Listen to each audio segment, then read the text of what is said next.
Pengadilan Negeri Jakarta Pusat menggelar sidang pra-peradilan aset yang diajukan oleh mantan Kadisub DKI Jakarta Udar Pristono yang kini berstatus tersangka kasus korupsi pengadaan bus Transjakarta pada tahun 2013 lalu.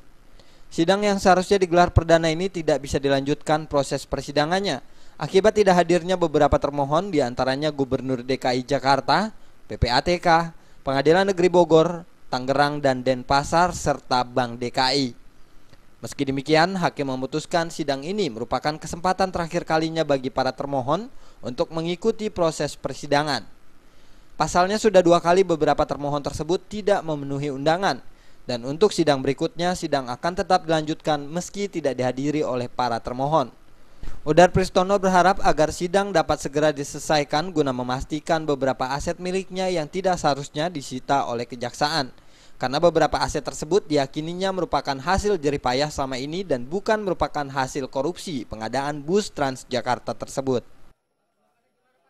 Mengalir sedikit pun kepada pegawai Pemprov.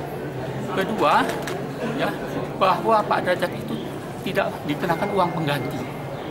Uang pengganti itu artinya mereka mengatakan itu tanda-tanda bahwa tidak ada korupsi di situ. Ya termasuk saya di sini ada surat. Oleh sebab itu saya di sini mencari keadilan. Mudah-mudahan Pak Hakim nanti melihat aset yang saya punya itu saya beli ada yang tahun 2010, bahkan yang tahun 2007-2009 disilang juga.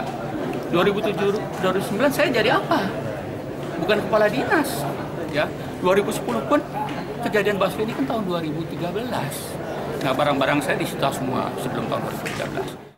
Sementara itu sidang akan kembali dilanjutkan dalam kurun waktu 2 minggu ke depan dan akan tetap diproses meski tidak dihadiri oleh pihak termohon. Dari Jakarta, Rizky Nur Muhammad melaporkan. Aturannya seperti itu. Jarang juga menentukan seperti ada Pengadilan Negeri Denpasar yang diundang. Karena kan ada aset kami yang Denpasar itu juga disita ya. Seperti diperlukan kehadiran